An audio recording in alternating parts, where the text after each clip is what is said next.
If you would have asked me 11 years ago if I had the bandwidth to be able to reach you with this message, I would have said that was impossible for me to do.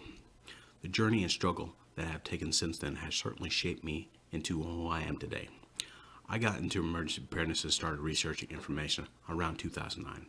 Back then, it was more about the what ifs. It wasn't about a zombie apocalypse, food shortage, economic crisis, or pandemic. It was about the ordinary tornadoes or violent storms coming into my area. Would I have the capability and resources to be able to take care of my family?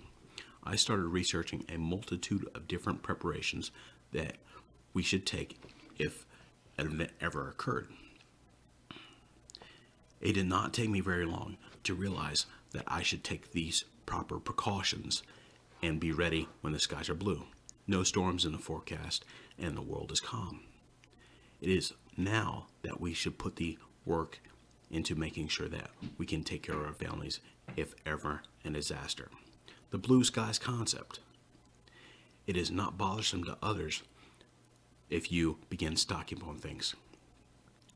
No limits on items at the grocery store, and you can get as much toilet paper as you want.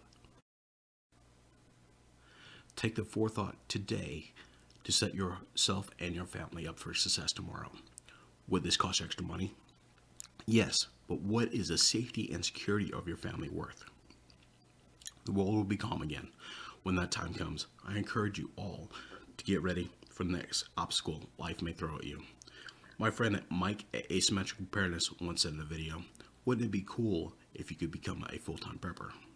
I am not a full-time prepper, but sometimes I have extra time at my work that I can put forethought into how to make my system well diverse. Not everyone has that luxury in life. I thank you, my friends, for being on this journey with me.